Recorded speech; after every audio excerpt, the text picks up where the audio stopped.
अस्सलाम वालेकुम जी। शाह साहब कैसे हैं आप? खैरियत से हैं? वालेकुम ठीक अस्सलाम। ठाक हैं? सईद आरिफ हुसैन शाह नाम है मेरा। जी, तो जो सूरत-ए-हाल है वो तो इतने दिनों से आप कवर कर रहे हैं, बिल्कुल। तो उसमें तो दोबारा रिपीट करने की ज़रूरत नहीं है। शाह साहब कुछ जाते हुए किस तरफ देख रहे हैं? किस तरफ जा रहे हैं हालात? क्योंकि देखें बाकी मामलात तो हमने जान लिए, ठीक है? बाकी मामलात पे बातें भी हुई और भी वर्कर्स से बात करेंगे क्योंकि हर किसी की अपने घर की एक स्टोरी है। ऐसे ही वो एक ऐसे अलहदा सीन है। ऐसे ही।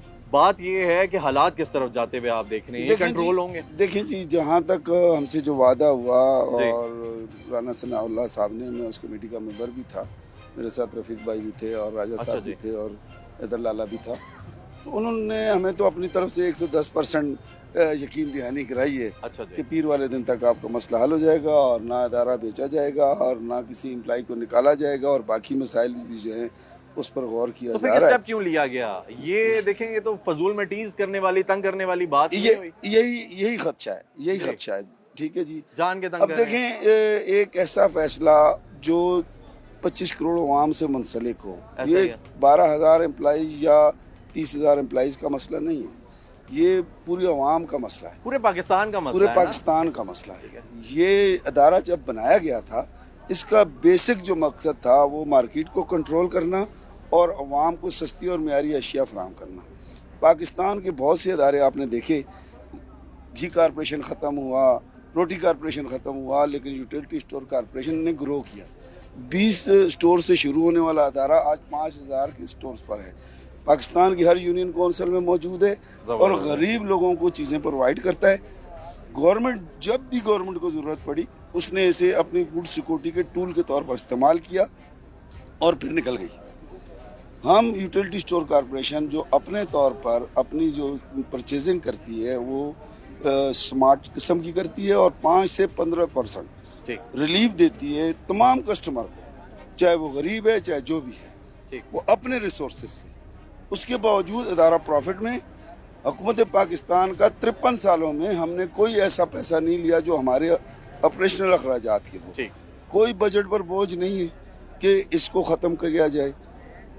अपने रिसोर्सेज से हम कमाई सैलरीज कर रहे कैसी हैं। हैं यहाँ पे? सैलरी हमारी मुनासिब, हमें चार सालों से हमारे मुलाजमीन की तनख्वाहों में इजाफा नहीं किया गया जो 100% बनता 4 है। सालों से? 4 सालों से। अच्छा, ठीक ये है जो ना? बेसिक जो सैलरी है, ये जो 37 मिनिमम वेजेस भी हम जी। पिछले साल की हमारे एम्प्लॉइज ले रहे ठीक हैं, है। जो 37,000 इस बजट में की है वो भी अभी तक नहीं दी गई। ठीक है जी।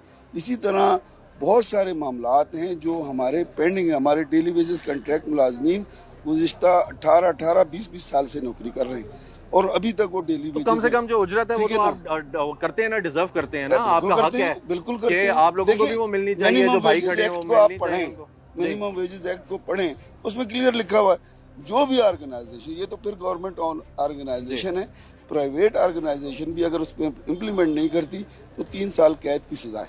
अच्छा जी। ठीक है, लेकिन सरकारी इदारों में ये चीज़ नहीं है।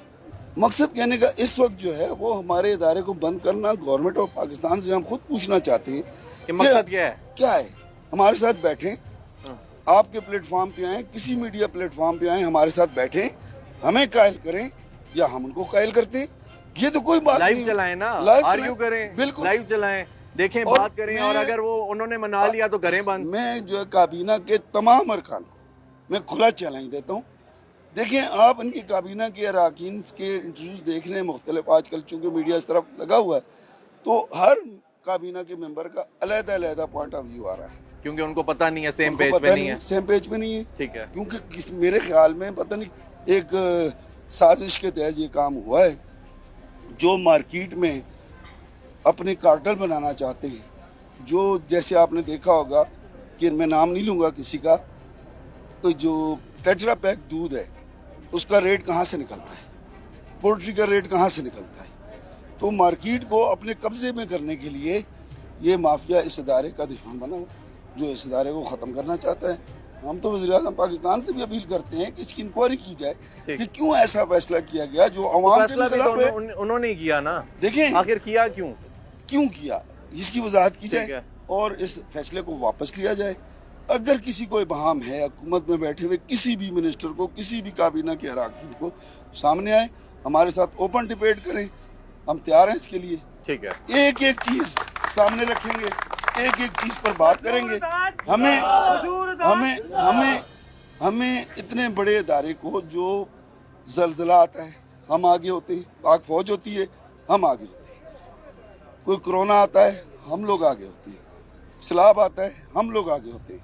पूरी दुनिया में फूड सिक्योरिटी का सिस्टम है, अरबों रुपए अरबों डॉलर उस पर खर्च किए जाते हैं जो साल बाद ज़ाया हो जाते हैं। लेकिन यूटिलिटी स्टोर कॉर्पोरेशन की अपने पूरे पाकिस्तान में 134 वेयर हाउसेज हैं, अच्छा। जिसमें हर वक्त सामान मौजूद होता है। जब भी अचानक कोई मामला आता है वो हमारे उससे हम खुद उठा के गवर्नमेंट ऑफ पाकिस्तान के हुक्म पर कि फलां जगह ये चीज़ चाहिए हम पहुंचा देते हैं, ठीक है, और बाद में हम पैसे लेते हैं, ठीक है ना। उस टाइम पे पैसे भी नहीं आते, उस वक्त पैसे भी नहीं आते, एक हुक्म आता है कि ये कर दें, ये काम आप कर दें, इतने पैकेजेस बना के भेज दें, ठीक है। हमारे मुलाजिमीन ना दिन देखते हैं ना रात देखते हैं। एक और बात मैं बताना चाहूँ, पूरे पाकिस्तान में लेबर कवानीन के मत पूरे इंटरनेशनल 8 घंटे ड्यूटी है, ठीक। हमारे मुलाजिमीन 10 से 12 घंटे रूटीन की ड्यूटी करते हैं। 10 से 12 घंटे? जी हाँ, आवाम को सहूलियात फराहम करने के लिए कोई एक्स्ट्रा चार्ज नहीं है, कोई ओवर टाइम नहीं, ठीक है। इसी तरीके से और बहुत से मामला आते हैं, जब हम अपने हक की बात करने के लिए आते हैं तो हमेशा इस किस्म की हमारे ऊपर अजाब नाजिल किए जाते हैं कि ताकि अपना हक जो भूल जाएं। हमारा मेन इशू इस वक्त जो है रेगुलराइजेशन, हमारे लोग बेचारे तरस रहे हैं अपने नौकरी की जॉब सिक्योरिटी के लिए, और इन्होंने ये एक धंधा सर वजाहत करेंगे कि जब पूछा गया, जरा थोड़ा ब्रीफली कर दीजिएगा कि राना सनाउल्लाह साहब के साथ जब बात हुई, ये डिस्कशन हुई, सवाल तो ये पैदा होता है ना कि अब देखें वो बोझ भी नहीं है और भी बहुत सारी बातें खुल के सामने आ गई, अभी अवाम को भी पता लग रही है कि आखिर क्या मामला चल रहे हैं। फिर आखिर ठीक है, ये स्टेप क्यों लिया, किसके कहने पे लिया गया है?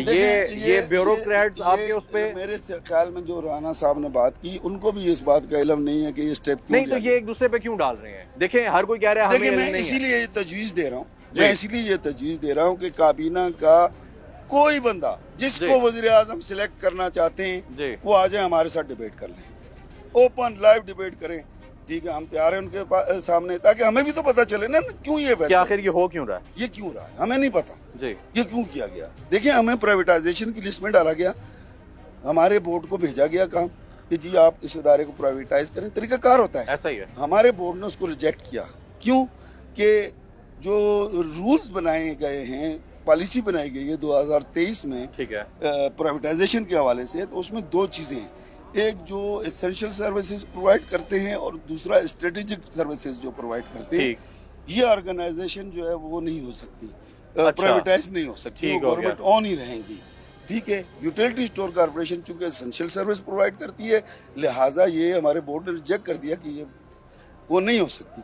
उसके बाद ये ड्रामेबाजी की गई है। मैं ये समझता हूँ कि इसके पीछे लाजमी कोई ऐसा माफिया है कि जो हमारी इस प्रॉपर्टी पर जो प्रेशराइज कर रहा है, और जिसकी नजर प्रॉपर्टी पे है। सर कैसे हैं? कैप्चर करना चाहता है। बहुत शुक्रिया।